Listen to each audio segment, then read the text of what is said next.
어제 만나고 오늘 다시 이렇게 만나서 너무 좋습니다. 어제 우리는 갈릴리 해변 얘기를 했지요. 오늘은 갈릴리 호수 얘기를 하나 하려고 합니다. 그 유명한 풍랑 기적 이야기입니다. 갈릴리 호수는 지형이 굉장히 복잡한 곳입니다. 왜냐면요, 갈릴리 호수가 어딘지 아세요? 갈릴리 호수가 어디 있을까요? 이스라엘 땅에 있지요. 혹시 성지 연수 가보신 분 있으십니까? 성지순례 가보신 분? 아, 너무 다행입니다. 저도 못 갔었거든요. 갈릴리는 이스라엘 북쪽에 있는 작은 호수라고 합니다. 그런데요, 그 호수가 대서양 또는 그 지중해 해수면보다 200m나 아래에 있습니다. 그런데 갈릴리 주변에 산들이 많이 있습니다. 북쪽에는 헬몬산이 있는데 해발이 2,800m입니다. 백두산의 해발이 얼마쯤 되는지 아세요? 2,000m가 못 되지요. 2,800m, 백두산보다 훨씬 높습니다. 그리고 동쪽은 골란고원이 있습니다. 이스라엘에 대한 국제 뉴스가 나오면 골란고원에서 어쩌고저쩌고 하는 그런 소식 들으시죠. 그 골란고원입니다. 높이가 2,000m가 넘습니다. 이것도 백두산보다 더 높습니다. 그리고 그 왼쪽에도 또 작은 큰 산들이 많이 있습니다. 북쪽과 동쪽과 서쪽에 산으로 둘러싸여 있습니다. 그리고 유일하게 남쪽만 터져 있고 지면이 좀 낮습니다. 그럼 물이 어디로 흐를까요? 남쪽으로 흐르겠죠. 그래서 그 남쪽으로 흐르는 물이 바로 요단강이 되어서 사이로 흘러갑니다. 근데 그 좁은 호수의 높이가 몇 미터나 차이 나겠습니까? 호수물은 해수면보다 200m가 높고 헬몬산은 2,800m입니다. 그러면은 몇 미터 차이가 나죠? 3,000m 차이가 나죠. 예, 수학이 약하신 분들이 이렇게 되는 것 같습니다. 갑자기 막 강의하시는데 죄송합니다. 낮에는요, 이 따뜻한 호수에서 바람이 산으로 불러 올라갑니다. 마치 햇빛을 받으니까 히터를 트는 것 같습니다. 히터를 트니까 따뜻한 바람이 산으로 올라갑니다. 그리고 밤이 되면 어떻게 될까요? 밤에 공기가 산에서 차가워지죠. 그러면은 산에서 에어컨을 트는 겁니다. 에어컨 바람을 불면은 차가운 공기가 갑자기 물로 내려옵니다. 제가 미국에 처음 와서 맨하탄에서 공부를 했었는데요. 그림으로 보면 맨하탄 빌딩들이 굉장히 예쁘잖아요. 근데 겨울에 그곳을 걸어 다니면 상당히 춥습니다. 바람이 많이 불기 때문입니다. 뉴욕의 바람이 그렇게 심한 곳이 아니잖아요. 근데 맨하탄에만 들어가면 바람이 쌩쌩 부는 거예요. 왜 그런가 했더니 미국 친구가 설명을 해주는데요. 맨하탄에 건물이 많지 않습니까? 그럼 건물과 건물 사이에 공기가 들어가면 그것에 밀도가 높아져서 갑자기 바람이 세진다는 겁니다. 우리가 교통도 정체가 되지 않습니까? 작은 골목에 들어오면 정체가 되죠. 물도 작은 곳에 이렇게 모아놓으면 그곳에 갑자기 속도가 빨라지죠. 바람도 마찬가지라는 겁니다. 바람도 넓은 곳에 있다가 좁은 곳으로 오면 갑자기 밀도가 높아져서 센 바람이 돼서 확 지나간다는 겁니다. 지금 갈릴리 호수에도 마찬가지입니다. 갈릴리 호수에서 산에서 바람이 내려올 때 골짜기를 타고 내려오거든요. 그럼 골짜기가 좁잖아요. 그 좁은 골짜기를 타고 바람이 밑으로 쉥 하고 내려갑니다. 그럼 센 바람이 밑에 내려가서 호수를 때리니까 호수에 풍랑이 막 일어나는 거죠. 그런 바람이 이 밤에도 불었습니다. 오늘 이야기는 그 밤에 제자들이 갈릴리 바다를 건너는 이야기입니다. 저녁에 출발한 이름은 금세 밤을 맞았고요. 그 밤에 거센 풍랑이 일어납니다. 배가 침몰하기 직전입니다. 그런데 그 풍랑이 있는 바다 위를 예수님이 걸어오셨습니다. 제자들을 만나주셨고 풍랑을 먹게 하는 그런 이야기입니다. 이 풍랑 이야기 속에서 우리는 예수님이 누구신지 살펴보려고 합니다. 그리고 그 예수님에 대한 모습이 우리에게는 어떻게 적용되는지, 나는 이 땅을 어떻게 살아야 되는지 한번 생각해 보도록 하겠습니다. 첫 번째 따라가겠습니다. 주님은 풍랑 속에 우리를 보십니다. 주님은 풍랑 속에 우리를 보십니다. 17절, 18절 같이 한번 봅시다. 목소리로 읽겠습니다. 시작. 배를 타고 바다를 건너 가버나움으로 가는데 이미 어두웠고 예수는 아직 그들에게 오시지 아니하셨더니 큰 바람이 불어 파도가 일어나더라 합니다. 이 풍랑 표적은요, 앞에 본문을 보면 오병이어 직후에 나옵니다. 여기서 돌발 퀴즈입니다. 오병이어는 점심 식사 때 있었던 사건일까요? 저녁 식사 때 있었던 사건일까요? 사람들이 오병이어를 런치로 먹었을까요? 디너로 먹었을까요? 1번 런치, 2번 디너 둘 중 하나잖아요. 어떤 거? 2번. 예, 1번 손 들어보실까요? 2번 디너. 예, 답은 2번 디너가 되겠습니다. 사람들이 하루 종일 쫄쫄쫄 배가 굶었어요. 그러다가 이제 식사를 한 것입니다. 저녁 식사를 먹고 나면 이제 날이 어둑어둑해지겠죠. 그때쯤에 예수님이 제자들에게 너희들은 바다를 건너서 저쪽으로 가라 하고 배로 바다로 내보내신 겁니다. 그리고 얼마 지지 않아서 금세 날이 어두워졌습니다. 이 밤에 갈릴리호수에 평소보다 훨씬 센 바람이 불었습니다. 평생 바다에서 잔대가 굵은 이 어부 출신의 제자들도 두려워 떨게 만드는 그런 파도가 불었습니다. 이 밤은 어두움과 바람과 파도와 싸워야 되는 고통과 고난의 밤이었습니다. 성도 여러분이요, 폭풍은요 사랑을 가리지 않습니다. 주님과 동행하고 제자의 삶을 살아도 폭풍은 찾아옵니다. 보세요. 지금 제자들이 요나처럼 도망간 게 아니잖아요. 요나는 하나님 말씀 안 듣고 도망갔다가 바다에서 풍랑을 만나고 고생을 하죠. 근데 제자들은 어떻습니까? 지금 오병이어를 체험했습니다. 가슴이 뜨거워졌어요. 우리 주님이 오병이어의 기적을 행하시는 분이다 하고 뜨거운 그 심정을 가졌습니다. 그런데 주님이 바다로 나가라 합니다. 네 주님 가겠습니다 하고 주님 말씀 따라서 바다로 확 나갔습니다. 그런데 바다로 나가니까 어떻게 되죠? 폭풍이 불어서 지금 고생을 하는 것입니다. 우리 인생도요 이렇게 바다를 항해하는 것과 비슷한 것 같습니다. 제자의 삶을 살아도 항해를 하다 보면 순풍을 만날 때도 있지만 또 바람을 만나서 고생할 때도 있습니다. 뜻하지 않는 시기에 예기치 못한 장소에서 이유도 모른 채 삶의 폭풍과 풍랑을 만날 때가 있습니다. 폭풍을 만나면 우리는 내가 뭘 잘못했지? 아니 하나님 당신은 지금 어디 계신 겁니까? 우리가 이렇게 반응을 합니다. 아마 갈릴리 호수에 있던 제자들도 비슷하게 생각했지 않을까요?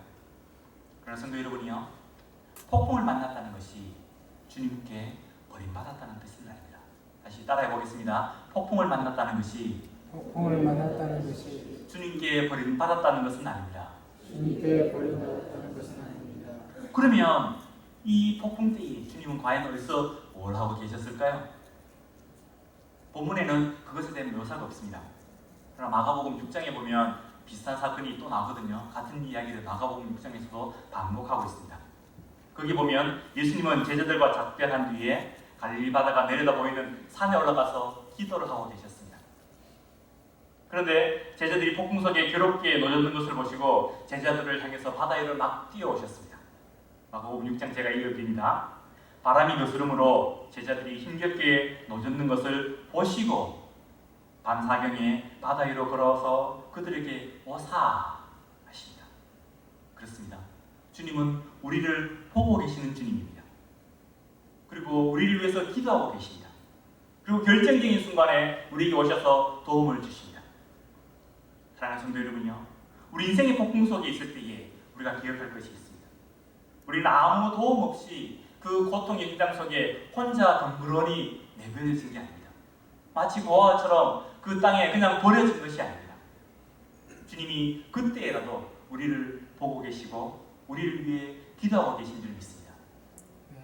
하나님 사랑의 눈으로 너를 어느 때나 바라보시고 하나님 인자한 귀로서 언제나 너에게 귀 기울이시니 어두움에 밝은 빛을 비춰주시고 너의 작은 심에도 응답하시니 너는 어느 곳에 있든지 어떻게 하라고요? 네, 주만 향하고 주를 바라볼지라 합니다. 우리는 혼자가 아닙니다. 그곳에 있을 때에 우리는 인생의 폭풍 속에 있을 때에 우리는 혼자가 아닙니다. 주님이 우리를 보시고 주님이 우리 귀에 귀를 기울이고 계신 줄을 믿으시기 바랍니다. 그 폭풍 속에 고생하는 제자들을 향해서 주님께서 어떻게 하셨습니까? 보기만 하고 듣기만 하고 그래 한번 견뎌봐 하고 내버려 두셨습니까? 그 폭풍 속으로 주님께서 달려오셨습니다. 그 파도를 밟고 주님께서 달려오셨습니다. 우리 인생의 풍랑 속으로 달려오시는 주님을 바라보시기 바랍니다. 그리고 그 주님을 만나시기를 예수님 이름으로 축원합니다. 두 번째 따라가겠습니다. 주님은 위로자입니다. 20절 같이 읽습니다. 시작. 이르시되 너희 두려워하지 말라 하신대. 주님은요 우리에게 두려워하지 말라 하십니다. 이것은 우리를 향하신 주님의 한량없인 위로요 또한 격려입니다. 성경은 두려워하지 말라는 메시지로 가득합니다. 창세기 15장에 보면 아브라함아 두려워하지 말라. 나는 내 방패여 너희 지극히 큰 상급이니라. 요수아에 보면 강하고 담대하라. 두려워 말라. 놀라지 말라. 내가 어느 곳에 가든지 너와 함께한다 하였습니다. 이사야에 보면요 두려워 말라. 내가 너와 함께함이라. 놀라지 말라. 내가 내 하나님이 됨이라. 내가 너를 굳세게 하리라. 참으로 내 의로운 오른손으로 너를 붙들리라 하여 주셨습니다. 어떤 신학자는 성경에서 두려워 말라는 말씀만 연구를 했습니다. 찾았더니만 성경에 두려워하지 말라는 메시지가 몇 번 있었을까요? 네, 365번 있었습니다. 1년이 몇 번입니까? 며칠이죠? 365일입니다. 그분이 적용하기를 우리 1년이 365일이듯이 하나님께서 매일매일 우리에게 두려워하지 말라는 메시지를 주신다라고 적용했습니다. 은혜가 되죠. 할렐루야. 그런데 어느 분이 한참 있다가 다시 성경을 연구했는데 그분은 366번을 찾았습니다. 그분이 어떻게 말씀을 적용했을까요? 우리 인생보다 하나님께서 두려워하지 말라는 말씀을 더 많이 주신다 라고 적용했습니다. 내가 살아가는 날보다 하나님께서 나를 위로하시고 격려하시는 말씀이 훨씬 더 풍성한 줄 믿습니다. 주님은 이렇게 우리를 위로하시는 분입니다. 두려움 속에 떨고 있는 제자들에게 주님은 내니 두려워 말라 하셨습니다. 환난 중에 있는 사람들에게 이보다 더 위로되고 복된 말씀이 어디 있겠습니까? 이 두려워 말라는 말씀 한마디로 제자들은 그 두려움에서 벗어나고 평안을 누리게 되었습니다. 오늘 아침에 이 가슴 속에 풍랑을 안고 오신 분이 있습니까? 우리가 교회 올 때는 다 멋진 옷을 입고 옵니다. 예쁘게 화장하고 오니까 다들 해피하고 다들 평안한 것 같습니다. 그러나 우리 인생 살면서 가슴 속에 풍랑이 찾아올 때가 있잖아요. 그 풍랑 내 가슴 속에 있지만 사람들 볼 때는 안 그런 척 그냥 멋있게 차려입고 이 자리에 앉아 있는 분이 있습니까? 그러나 주님의 말씀을 들으십시오. 안심하라, 두려워 말라 하시는 주님의 메시지가 여러분의 메시지 되시기 바랍니다. 주님은 우리에게 평안 주기 원하십니다. 평안을 너에게 주노라. 같이 찬양하겠습니다. 세상이 줄 수 없는 세상이 알 수도 없는 평안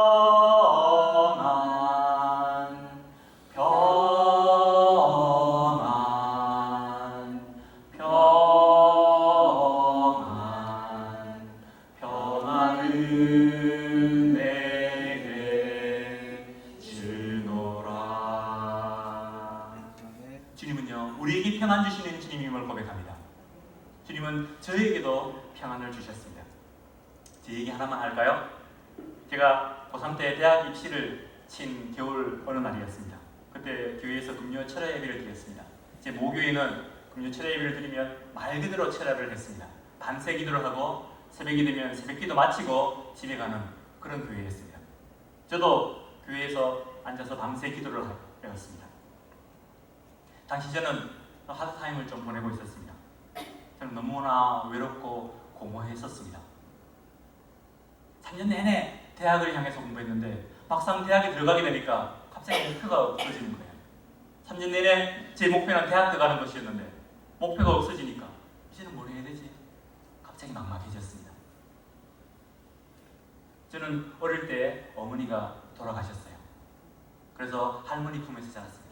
부모님은 시골에서, 아버지는 시골에서 시골 국민학교 선생님이셨고 저는 할머니와 함께 여동생과 함께 대구로 나와서 유학을 했습니다.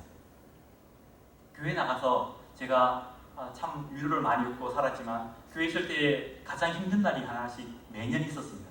그날이 어떤 날인지 아세요? 그날이 가족창 경연대회 하는 날이었습니다. 그날마다 가족들이 다 나와서 주셔서 함께 예배를 드리고 찬양을 하는데 그 모습이 너무너무 부러운 거예요. 그리고 제 자신이 보이는 거예요. 나는 하지만 그것을 열심히 견디면서 청소년 시기를 보냈었습니다. 근데 대학을 입학하고 나니까 마음속에 긴장이 풀리잖아요. 그 고민이 다시 제게 다가오는 겁니다. 그때 부모님이 제 옆에 안 계시다는 것이, 제 생모께서 제 옆에 안 계시다는 것이 너무나 큰 빈자리로 다가와 있었습니다. 그래서 하나님께 기도합니다. 하나님께 몸부림치면서 외쳤습니다. 하나님, 외로워요. 외로워 죽겠어요. 그래도 착하지 않습니까? 그렇게 힘들다고 밖에 나가서 술 먹고 여자 사귀고 친구들과 당구 치러 안 다니고 교회 와서 기도하니까 그래도 착하지요? 칭찬해 주셔서 감사합니다. 그렇게 기도하던 어느 금요일, 토요일 새벽이었어요. 그때가 아마 새벽 1~2시쯤 됐던 것 같습니다. 여전히 함께 사람들과 함께 기도회를 하고 있었습니다. 기도할 때 저는 하나님께 제 문제를 두고 부르짖고 있었습니다. 하나님, 제 가슴이 너무 공허해요. 제 너무 힘들어요. 저 너무 외로워요. 하나님, 어떻게 해요? 그렇게 하나님께 밤새 부르짖으며 기도를 하고 있었습니다. 그때 갑자기 하나님께서 제 마음에 감동을 주십니다. 하나님께서 인원아 하고 부르십니다. 그건 귀에 들리는 음성이 아니라 가슴에 들리는 음성이었습니다. 지금까지 기도를 했었지만 그런 경험 제가 잘 못했었던 것 같습니다. 근데 그날은 하나님께서 분명히 또렷하게 제게 인원아 부르셨습니다. 제가 깜짝 놀라서 그 목소리에 귀를 기울입니다. 내가 너를 사랑한다. 너는 내 아들이야. 네가 교회에 나와서 혼자 기도한 것, 네가 교회에 나와서 그 교실 바닥 청소하던 것 내가 다 보았어. 아무도 없을 때 네가 했는 것들 나는 보았어. 그때 내가 네 옆에 있었어. 인하나, 내가 너와 함께해 하는 메시지를 주셨습니다. 처음에 인하나, 내가 너를 사랑한다 하시는데요, 가슴속에 100만 볼트 전류가 흐르는 것 같았습니다. 찌르르 하는 감동이 가슴에 오고 눈에서는 갑자기 눈물이 확 쏟아졌습니다. 그때까지 참으로 구멍난 창문 같은, 그곳에 바람이 싱싱 몰아치는 것 같은 그런 찬바람 속에 혼자 있는 것 같았는데, 그 말씀을 드리니까요, 갑자기 가슴이 시원해지는 겁니다. 그 말씀을 드리니까 가슴이 갑자기 따뜻해지는 겁니다. 그리고 몸에서 힘이 막 솟았습니다. 이제는 모든 것이 아무렇지도 않았습니다. 내 옆에 생모가 안 계시다는 것도, 내 주변에 가족들이 함께 예배드리지 않는다는 것도 제게 별 문제가 되지 않는 겁니다. 목표가 없는 것도 제게 별 문제가 되지 않는 겁니다. 그리고 막 힘이 쏟았습니다. 그리고 일어나서 그 질풍노도의 고등학교 시절 그 마지막을 평안으로 장식하게 되었습니다. 하나님께서는 우리에게 평안을 주시는 하나님이십니다. 아멘. 세 번째 따라합시다. 주님은 하나님이십니다. 주님은 하나님이십니다. 우리는 이 본문을 보고 있는데요, 폭풍 속에서 풍랑치는 바다 위를 예수님께서 걸어오시는 장면을 보고 있습니다. 사람이 바다 위를 걸을 수 있을까요? 없을까요? 어떤 사람들이 얘기합니다. 오른쪽 발을 내딛고 오른쪽 발 빠지기 전에 왼쪽 발 내딛고 왼쪽 발 빠지기 전에 오른쪽 발 내딛으면 우리가 우리를 걸을 수 있다. 우스갯소리죠. 그럴 수 없지요. 어떤 신학자들은 이렇게 얘기합니다. 예수님이 진짜 무리를 걸은 건 아니야. 사람이 무리를 못 걷잖아. 예수님께서 저 바다 가를 걸으셨는데 거기에 예수님 모습이 바다에 비쳤어. 마치 거울에 반사되듯이 물에 반사가 된 거야. 그래서 제자들이 볼 때에 예수님이 물 위에 있었던 것처럼 보였을 거야. 이렇게 성경을 해석했습니다. 그럴듯하지요? 근데 그 말이, 그 해석이 정확하지 않습니다. 왜 그럴까요? 멀리 있었다면 그렇겠죠. 근데 예수님이 어떻게 하셨어요? 가까이 와서 배에 올라타셨잖아요. 그렇게 물 위에 비친 모습으로는 배에 올라탈 수가 없잖아요. 그래서 그 성경 구절이 그냥 끼워 맞추기 해석이지 그것이 정확한 해석이 아닙니다. 예수님은 진짜로 물 위를 걸어서 그 폭풍석을 뚫고 제자들에게 찾아오셨습니다. 사람이 물 위를 걸을 수 없다고 했잖아요. 그럼 물 위를 걷는 건 누굽니까? 아니, 예수님 말고요. 우리가 바다 위를 걸어오는 바다 위에 이렇게 뭐 하얀 것이 둥둥 떠서 다가오고 있습니다. 그럼 우리는 그것을 뭐라고 생각합니까? 귀신이라고 생각하잖아요. 이 사람이 아니잖아요. 사람은 무리를 걸을 수 없으니까. 당시에 예수님은 아마도 흰색 옷을 입으셨을 겁니다. 완전히 흰색은 아니고 아마 염색되지 않은 그런 옷을 입으셨을 겁니다. 우리 한국 사람들 백이민족이라고 하잖아요. 옛날에 보면 다 흰색 옷을 입었습니다. 그럼 흰색이 좋아서 입었을까요? 아니었을 겁니다. 그 어르신들 기억하시겠지만 옛날에는 염색하는 것이 다 사람들 손을 빌려야 되잖아요. 힘든 일이었잖아요. 그러니까 부자들이나 염색해서 있지 가난한 사람들은 염색 안 했습니다. 그냥 그대로 무명천 그대로 입었습니다. 그러면 그 무명천 색깔이 뭡니까? 흰색이잖아요. 그러니까 흰색 옷을 입는 겁니다. 당시에 이스라엘도 비슷합니다. 이스라엘의 부자들이나 뭐 자색 옷, 염색된 옷을 입었지 가난한 사람들은 그저 그냥 염색되지 않은 옷을 입었을 겁니다. 예수님도 서민층이었잖아요. 그러니까 그냥 염색되지 않은 보통 옷을 입었을 겁니다. 그 옷을 입고 바다 위를 걸어오시니까 저 멀리 희멀건한 것이 막 다가옵니다. 제자들이 그걸 볼 때 처음에 무슨 생각이 들었겠습니까? 처음에 귀신이다! 그런 생각 들었겠지요. 지금 제자들이 풍랑 속에서 고생하고 있습니다. 물에 빠져 죽을까봐 덜덜 떨고 있습니다. 아차하면 그 조그만 배가 물에 빠지거나 뒤집혀질 수 있습니다. 물에 빠질까봐 덜덜 떨고 있는데 저쪽에서는 어떻게 합니까? 귀신이 다가오고 있습니다.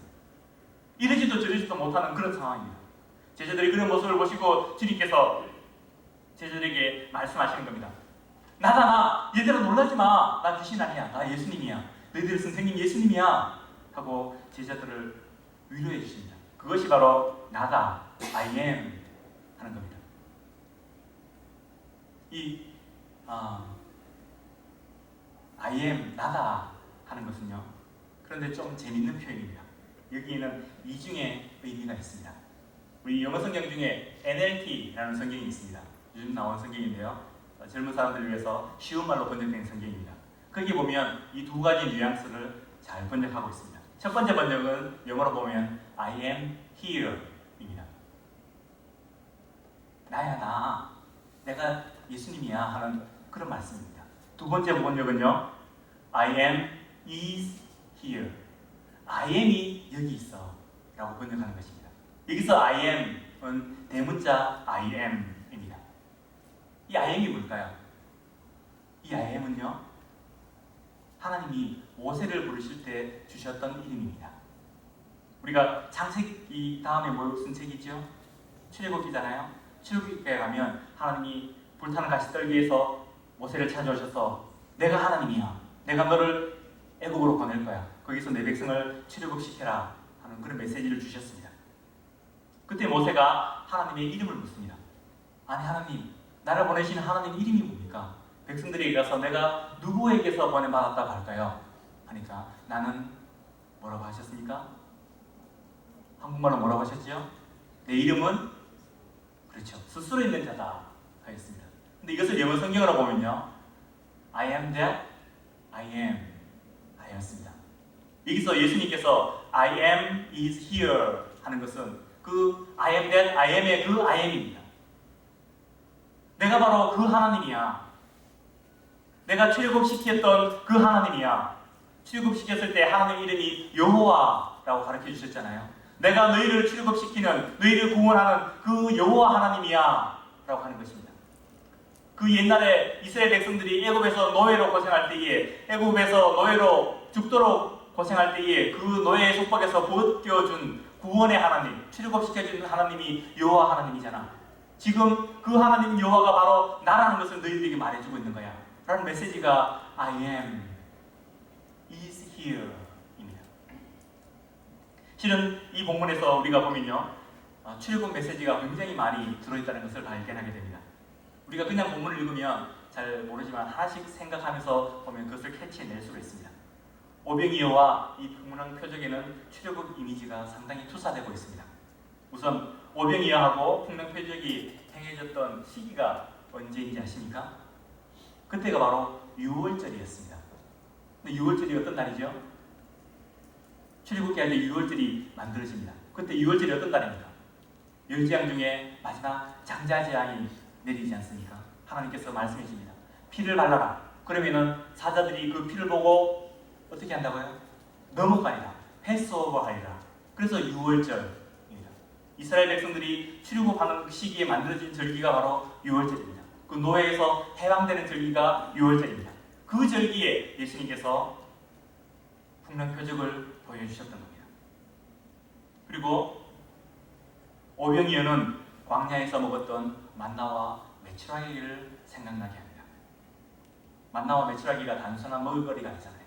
하늘에서 내려주셨던 하늘 양식이지 않습니까? 사람들이 밭에서 일해서 자기가 생산한 그런 먹거리가 아니죠. 자기는 아무 일도 아닌데 하나님께서 하늘에서 그 먹을거리를 내려주셨지 않습니까? 오병이어도 마찬가지입니다. 사람들이 자기가 먹을 것 가져와서 먹은 게 아니죠. 예수님께서 어디가 먹을 것 사와서 나눠주신 것이 아니죠. 사람이 만들지 않은 음식. 그 어린아이의 조그마한 도시락 하나를 가지고 5,000명을 먹이고 12광주리를 남기십니다. 없는 것과 마찬가지 그곳에서 새로운 것들을 만들어서 하늘 양식을 내려주셨습니다. 사람이 먹을 거로 사는 것이 아니야. 하나님 말씀으로 사는 거예요. 생명의 떡으로 사는 거야. 라고 주시는 메시지입니다.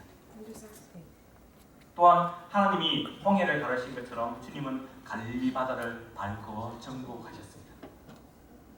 이 갈릴리 바다를 밟고 오신 것은요, 바로 홍해를 가르신 그 사건을 연상시킨다는 말입니다. 우리가 역사서를 보면은 어떻게 합니까? 바람이 불어가지고 홍해가 쫙 갈라지죠. 근데 시가서에서 이제 100년, 200년, 1000년이 지난 뒤에 시가서에서 시인들이 노래할 때 홍해가 갈라진 사건을 어떻게 노래하냐면요, 하나님께서 그 바다 위를 밟으셨다 이렇게 노래합니다. 예를 들어 하박국에 보면 하박국 산정에 주께서 말을 타시고 바다 곧 큰 물의 파도를 밟으셨나이다 합니다. 바람이 불어서 바다가 갈라졌는데 그것을 영적으로 보면 하나님께서 말을 타고 내려오셔서 하늘에 말을 타고 내려오셔서 그 바다 위를 막 밟고 지나가셨다는 겁니다. 그러니까 밟고 지나가신 결과로 바다가 갈라진 거죠. 주님께서 그렇게 바다 위를 걸으셨다라는 것입니다. 또한 제가 설명드린 것처럼 주님은 본인의 이름을 I am 이라고 소개해 주셨습니다. 나는 스스로 있는 자, 출애굽할 때 너희들이 받았던 하나님의 이름, 그 스스로 있는 자이다 라고 말씀하시는 것입니다. 성도 여러분, 우리 예수님이 바로 하나님이신 줄 믿습니다. 하나님은 어떤 하나님이냐 하면 바다 위를 걸으실 만큼 전능하신 하나님입니다. 또한 이스라엘 백성들을 출애굽시켰었던, 구원하셨던 바로 그 여호와 하나님입니다. 하나님은요, 우리에게도 전능하신 하나님이시고 우리를 구원해 주시는 하나님이십니다. 제가 어젯밤에 제 삶이 모두 끝난 것 같은 그런 상황 속에 빠졌다가 하나님이 나를 일으켜 세워주셨고 다시 박사 공부할 수 있는 기회를 주셨다. 그 박사의 억셉턴스 레터를 받았다라는 말씀을 드렸지 않습니까? 그러면 그 편지를 받고 그 뒤로부터 행복하게 살았다. Happily ever after. 동화처럼 그런 삶을 살았을까요? 그렇지가 않았습니다. 인생은 그렇게 끝나지가 않더라고요. 그날 밤은 그 편지 받은 날은 너무나 행복하게 잠을 잤습니다. 근데 그 다음 날부터요, 제게 파도가 밀려오기 시작합니다. 어떤 파도가 밀려오냐면 돈 파도가 밀려오는 겁니다. 아내는 이제 저를 보고 있는데 저는 돈 걱정이 되기 시작합니다. 제가 석사 공부했던 곳이 좀 비싼 학교였습니다. 물가가 비싸서 생활비도 많이 들었습니다. 재정적으로 참 어려운 시기를 보냈습니다. 근데 막상 다시 공부를 한다고 생각하니까 돈 걱정이 막 되는 겁니다. 이 가족을 어떻게 책임지면서 공부를 해야 될까 하는 걱정이 되었습니다. 아마 여기 앉으신 가장들께서는 다 제 심정이 이해가 되실 거라고 생각을 합니다. 근데 저는 돈도 없고 백도 없고 가진 건 신앙밖에 없는 사람입니다. 그렇다면 어떻게 해야 되겠습니까? 제가 뭘 했을까요? 기도했습니다. 하나님, 제 앞에 파도가 와요.